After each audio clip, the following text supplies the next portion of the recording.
There is a moment that every person experiences at some point in their life. Someone says something to you or does something to you that makes you feel small. Maybe it happens in public, in front of people you respect. Maybe it happens in private, behind closed doors, where no one else can see. Maybe it comes from a stranger. Or maybe, and this is often the most painful kind, it comes from someone you love, someone you trusted, someone you never expected to treat you that way. And in that moment, something happens inside you. Your heart rate increases, your chest tightens, your mind races. You feel a rush of heat rising up through your body. Every instinct inside you wants to react, to fight back, to defend yourself, to make sure that person knows they cannot treat you that way and get away with it. This is the moment that separates ordinary people from truly powerful people.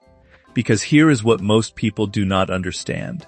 Your response to disrespect is one of the most accurate measurements of your actual power. Not the power you think you have, not the power you talk about having, but the real, deep, unshakable power that lives inside you. And the fascinating thing about human psychology is that the most powerful people in the world, the ones who command the deepest respect, the ones who carry the most influence, the ones who walk into a room and immediately shift the atmosphere, these people handle disrespect in a way that is completely counterintuitive to everything our emotions tell us to do in the heat of the boss.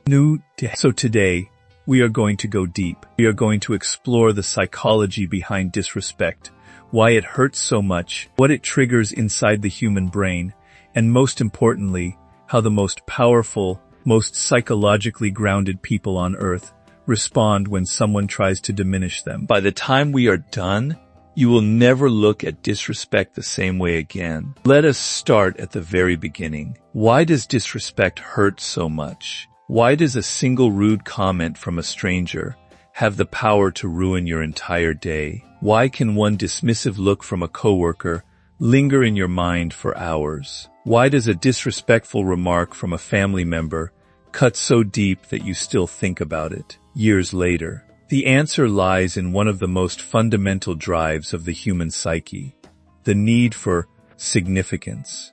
Every single human being on the face of this earth has a deep, primal, non-negotiable need to feel that they matter. Psychologists have studied this for decades. Abraham Maslow placed esteem needs, the need for respect, recognition, and status, at the fourth level of his famous hierarchy of needs. Alfred Adler, one of the founding fathers of modern psychology, believed that the primary motivation of human behavior is not pleasure or pain, as Freud suggested, but the striving for significance and superiority. Tony Robbins, in his work on human needs psychology, lists significance as one of the 6 core human needs that drive all human behavior. When someone disrespects you, they are not just saying something unkind.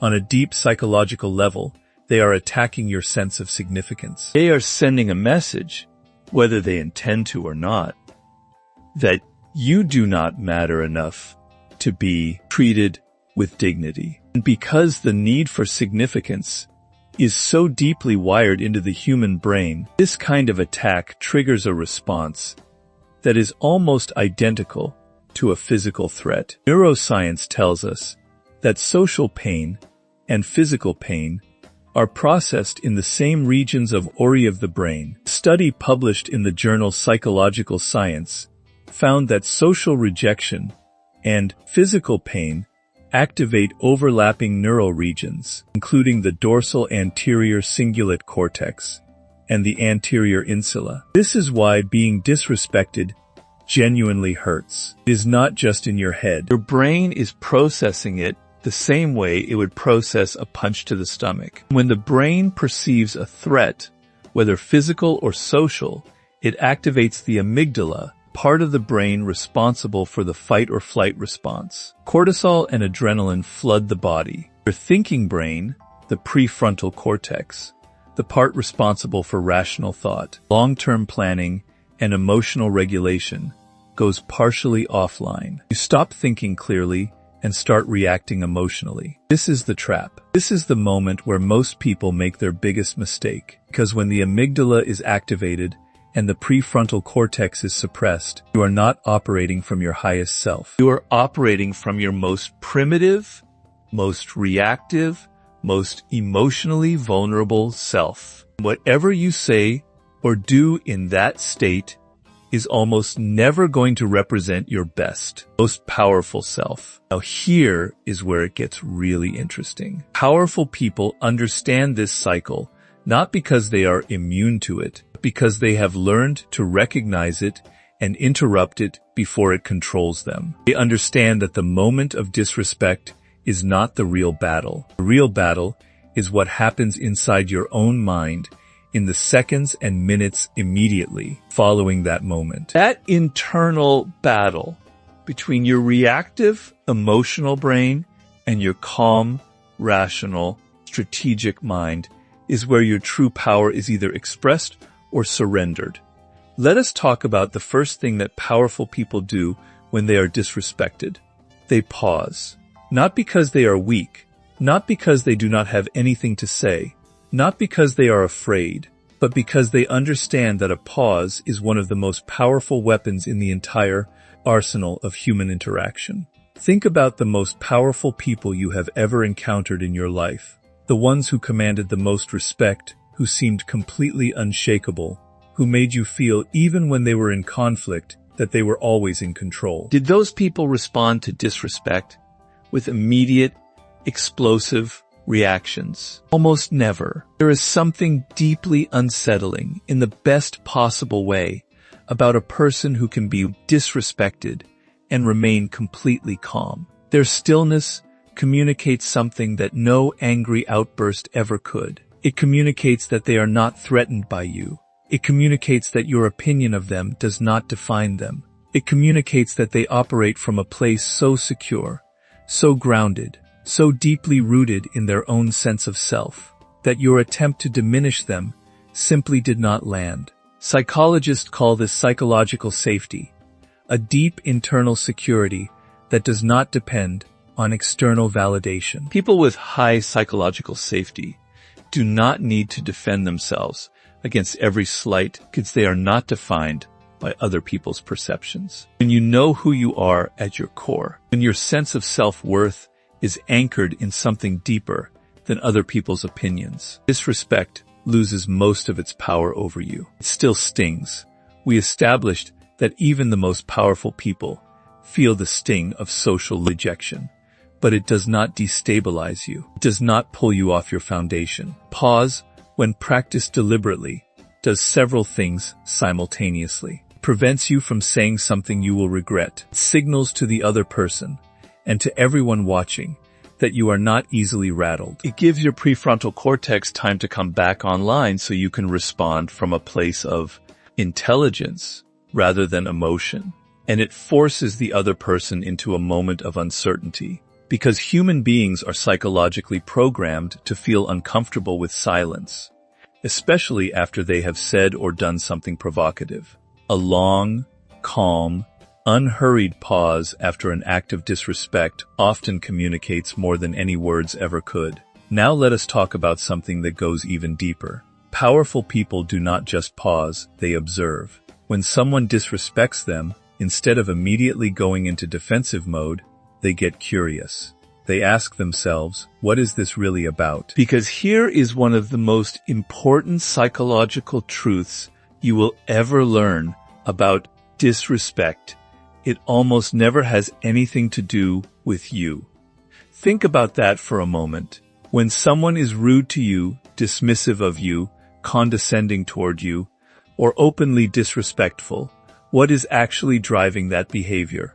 Research in social psychology consistently shows that disrespectful behavior is almost always a projection of the internal state of the person doing the disrespecting. People who feel secure, content, valued, and at peace with themselves rarely go out of their way to disrespect others. There is simply no psychological need to do so. People who are struggling, people who feel insecure, threatened, diminished, overlooked, or powerless in their own lives often act out their internal pain by trying to diminish others. It is a classic psychological defense mechanism known as projection. When you cannot face the pain, the inadequacy, or the fear that lives inside you, you project it outward onto someone else. You make someone else feel small so that you can feel bigger. You attack someone else's value so that you can feel more valuable by comparison. Understanding this does not mean you have to accept disrespectful behavior or allow it to continue, but it fundamentally changes how you experience it. When you understand that the person who just disrespected you is almost certainly operating from a place of their own pain and insecurity, their words lose much of their power. You stop taking it personally, not in a superficial, fake it till you make it way, but in a genuinely deep psychological way, because you recognize that what they are expressing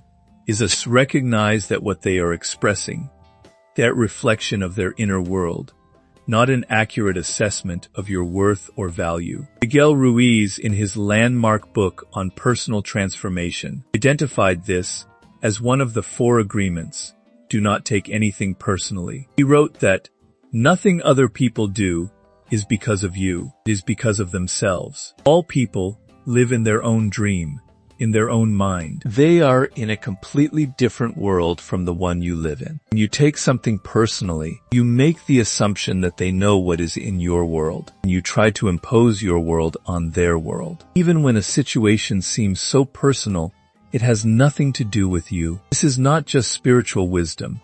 It is deeply supported by modern psychological research. Social psychologists have consistently found that people dramatically overestimate how much their behavior toward others is driven by the characteristics of the other person, and dramatically underestimate how much it is driven by their own internal state, their own stress levels, their own fears and insecurities, and their own psychological history. Now let us talk about one of the most counterintuitive but psychologically powerful responses to disrespect, and that is the response of genuine curiosity and even compassion. Not fake compassion, not the kind of performative niceness that is really just passive aggression in disguise, but genuine, psychologically grounded compassion that comes from truly understanding why people behave the way they do. When someone disrespects you, instead of asking yourself, how do I get back at this person? The most powerful question you can ask is, what must it feel like to be them right now? What kind of internal pain, what kind of deep-seated insecurity, what kind of unresolved wound must a person be carrying to feel the need to diminish another human being? When you ask that question honestly, something remarkable happens. Your anger begins to soften. Not because what they did was okay, but because you see them clearly for what they are, a human being in pain, lashing out in the only way they know how. This is not weakness. This is one of the highest expressions of psychological strength available to a human being. It takes far more internal power to respond to disrespect with calm curiosity and compassion than it does to react with anger and defensiveness. Anyone can react. It takes real strength to respond. Viktor Frankl, the Austrian psychiatrist and Holocaust survivor, wrote one of the most profound observations in the history of human psychology when he said, between stimulus and response, there is a space. In that space is our power to choose our response. In our response lies our growth and our freedom. Frankl discovered this truth in the most extreme circumstances imaginable, in the Nazi concentration camps, where every external freedom had been stripped away. And yet he found that no one could take away his freedom to choose how he responded to what was being done to him. That internal freedom, the freedom to choose your response, is the ultimate expression of human power. It applies just as much to everyday acts of disrespect as it does to the most extreme forms of human cruelty. Let us now explore something that many people get completely wrong when they think about powerful responses to disrespect, and that is the question of boundaries. Many people confuse being calm and composed with being a doormat. They think that if you do not immediately and forcefully push back against disrespect, you are somehow allowing it, accepting it, or communicating that it is okay. This is a fundamental misunderstanding of how psychological power actually works. Powerful people set boundaries, clear, firm, unambiguous boundaries, but they do so from a place of calm authority rather than reactive emotion. There is an enormous difference between these two approaches, and other people feel that difference immediately, even if they cannot articulate exactly what it is. When you set a boundary from a place of reactive emotion, when you snap back, raise your voice, get defensive, or launch a counterattack, you are actually communicating several things simultaneously, all of which undermine your power. You are communicating that this person got to you. You are communicating that their words or actions had the power to destabilize you. You are communicating that you need them to change their behavior in order for you to feel okay. All of these communications, regardless of what words you are actually saying, signal to the other person and to everyone watching that they have found a pressure point. And people, consciously or unconsciously, tend to keep pressing pressure points once they have found them. When you set a boundary from a place of calm authority, when you look someone in the eye with complete steadiness and say, in a measured, unhurried voice, that the way you just spoke to me is not acceptable, and I need you to not do that again. The psychological impact is completely different. You are not displaying emotion. You are displaying power. You are communicating that you know your own worth. You have clear standards for how you will be treated, and that you are willing to enforce those standards without drama, without anger, and without needing the other person's agreement or validation. This kind of boundary setting is deeply unsettling to people who are accustomed to using disrespect as a tool of control, because their disrespect is designed to provoke a reaction, to make you angry, make you defensive, to throw you off balance. And it does not work when you simply look at them calmly and name what happened without losing your composure. They lose their psychological leverage entirely. They were expecting a fight. You gave them clarity, and clarity, delivered calmly, is one of the most disarming things one human being can offer another. Now let us talk about something that goes to the very heart of why some people seem almost impossible to disrespect, and that is the concept of self-definition versus other definition. Most people, far more than would ever admit it, are what psychologists call other-defined. Their sense of who they are, their sense of their own worth and value, their sense of whether they are doing well or poorly in life, is largely determined by the feedback they receive from the people around them. When people praise them, they feel good about themselves. When people criticize them, they feel bad about themselves. When people respect them, they feel valuable. When people disrespect them, they feel diminished. This is an extraordinarily vulnerable way to live, because it means that your psychological well-being is essentially outsourced to other people.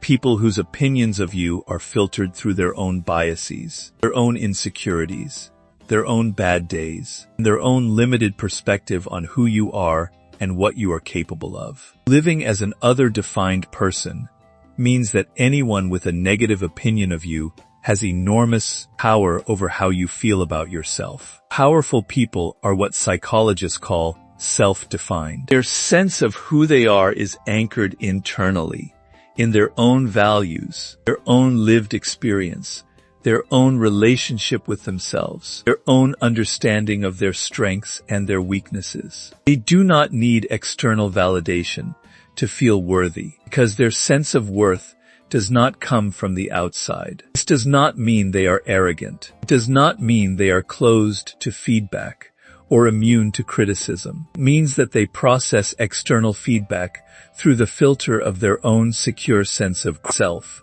rather than allowing external feedback to become the definition of their self. When you are self-defined, disrespect simply cannot land the same way. It is not that it does not reach you. It does. But it does not stick. It does not penetrate to the core of your identity and begin eroding your sense of self-worth. because your sense of self-worth is not housed in a location that other people's opinions can access. Psychologists Murray Bowen and David Schnarch both wrote extensively about this concept. Schnarch called it differentiation of self, and he argued that it is the single most important factor in determining the quality of all of a person's relationships and their overall psychological health. A highly differentiated person can be in close connection with others, can care deeply about others, can be affected by others, but they maintain a clear and stable sense of their own identity that does not depend on the other person's approval, agreement, or respectful treatment. Developing this kind of self-definition is not something that happens overnight. It is the work of a lifetime, the work of knowing yourself deeply, of developing your own clear value system and living in alignment with it, of building a relationship with yourself that is honest, compassionate, and grounded in reality rather than in the distorted mirrors that other people hold up for you. But every step you take in that direction makes you less vulnerable to disrespect, less dependent on external validation, and more genuinely powerful in every area of your life. Let us now look at something that the most powerful people understand about disrespect, that the most people never figure out, and that is that how you respond to disrespect in public is one of the most powerful social signals you will ever send. Every time someone disrespects you in front of others and you respond, everyone watching is learning something about you. They are learning about your emotional regulation. They are learning about your self-concept. They are learning about your values and your psychological security. What they learn in that moment will shape how they treat you for a long time to come. When you explode in anger, when you become defensive and flustered, when you try to tear the other person down to build yourself back up, people watching lose respect for you, even if they feel sympathy for you in the moment. Because anger and defensiveness signal insecurity. They signal that your sense of self is fragile enough that someone else's words can shatter it. And human beings, operating on the deep social instincts that have been wired into us over like hundreds of thousands of years of evolution, naturally lose some of their confidence in you when they see that. But when you respond to public disrespect with calm, grounded authority, when you address it briefly, clearly, and without losing your composure, something very different happens in the minds of everyone watching. They see someone who is so secure in their own identity that another person's attempt to diminish them simply did not work. They see someone who has such a clear and stable sense of their own worth that they do not need to fight for it publicly. And that, more than anything you could possibly say in your own defense, earns respect.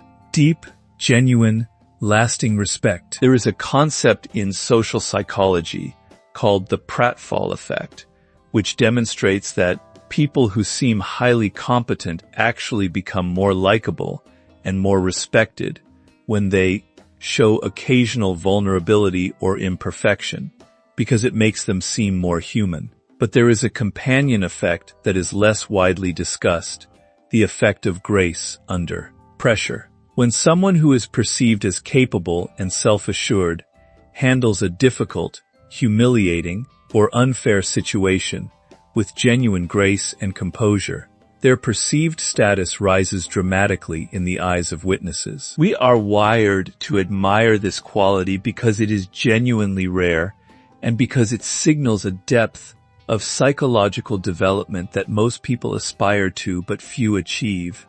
Now let us address something that is critically important: the difference between being powerful and being passive. Because everything I have described so far, the pause, the curiosity, the compassion, the calm, boundary setting, might sound to some people like I am describing a kind of resigned acceptance of disrespectful treatment.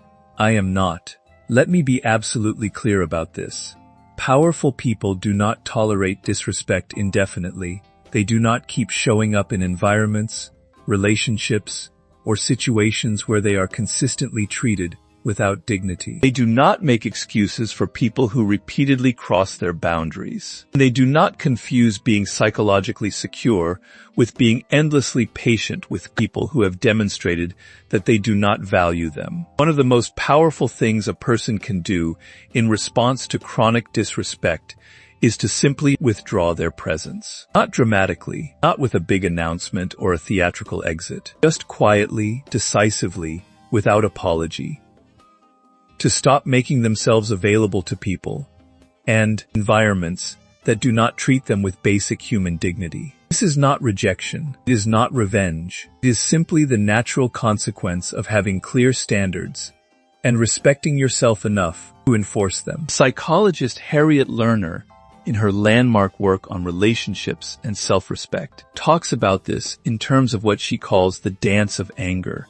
The idea that in any relationship, both people are doing a dance, and each person's steps influence the others. When you change your steps, when you stop reacting in the way the other person expects, when you stop showing up where you are not valued, when you start moving through the world with a fundamentally different level of self-respect, the entire dance changes. Sometimes, the other person adjusts and starts treating you differently, and sometimes they do not. And that tells you everything you need to know about whether that relationship deserves your continued investment. Let us also talk about the role of ego in all of this, because ego is at the center of the disrespect dynamic in ways that most people never examine. When we feel disrespected, it is almost always our ego that is hurting. The ego is that part of us that is deeply invested in how we appear to others. In our image, our reputation, our status, our social standing. The ego desperately wants to be seen as capable, valuable, worthy, and above reproach. When someone disrespects us, they are threatening the ego's carefully constructed self-image. The problem is that when we react to disrespect from a place of ego, when we fight to defend our manas, to prove our worth, to make the other person acknowledge that they were wrong, we are actually operating from our weakest self, not our strongest. Because the ego, for all its bluster and defensiveness, is fundamentally fragile, needs constant external reinforcement, is easily wounded. And every time we fight from a place of ego, we are implicitly admitting that we need the other person's opinion to define us. The most powerful response to disrespect is the one that comes from a place beyond ego, from a place of genuine self-knowing, deep psychological security, and a clear understanding of your own intrinsic worth that has nothing to do with what any other person thinks of you. When you operate from that place, disrespect simply cannot destabilize you. It might still sting in the moment, but it does not define you. It does not diminish you. It does not change who you know yourself to be. Ryan Holiday, in his exploration of Stoic philosophy and modern psychology, writes about what the ancient Stoics called the obstacle is the way. The idea that the things that are meant to stop us are actually the very things that, when handled correctly, make us stronger, clearer, and more powerful. Every act of disrespect you have ever experienced, and every one you will experience in the future, is an opportunity. It is an opportunity to discover how deeply rooted your sense of self really is. It is an opportunity to practice the kind of emotional regulation that separates truly powerful people from those who are simply performing power. It is an opportunity to demonstrate to yourself and to everyone around you who you really are when things get hard. And here is the beautiful paradox at the heart of all of this. The less you need other people's respect, the more respect you tend to command. The less you fight for your dignity, the more dignity you naturally carry. The less reactive you are to disrespect, the less incentive anyone has to disrespect you in the first place. Because disrespect is almost always, at some level, a test. It is a probe, conscious or unconscious, to see where your boundaries are, to see how much power someone else has over your emotional state, to see whether you can be controlled, manipulated, or destabilized by their words or actions. When you consistently pass that test, when you consistently demonstrate through your behavior that you cannot be destabilized, that your sense of self is not dependent on their approval, that you have clear standards that you enforce calmly and consistently, most people stop testing you, not because they have become better people, but because they have learned, through repeated experience, that the test does not work on you. Let us talk about one final dimension of this that I think is the most important of all, and that is the long game. Because truly powerful people are always playing the long game. They are not thinking about how to win this moment. They are thinking about the kind of person they want to be, the kind of life they want to build, the kind of reputation they want to carry, and the kind of relationships they want to sustain over years and decades. And when you are playing the long game, the calculus of how to respond to disrespect changes completely. In the short game, the goal is to win the moment, to make sure the other person knows they cannot talk to you that way, to defend your honor, to come out on top. And there is a certain satisfaction in winning those short-term battles. But the cost is almost always higher than people realize. The cost is the emotional energy you spend. The cost is the relationships you damage or destroy. The cost is the reputation you build as someone who is easily provoked, easily destabilized, and prone to public emotional reactions. And the cost is the signal you send to your own nervous system, over and over again, that you are not safe, that you are under threat, that you need to fight to defend your worth. In the long game, the goal is something entirely different.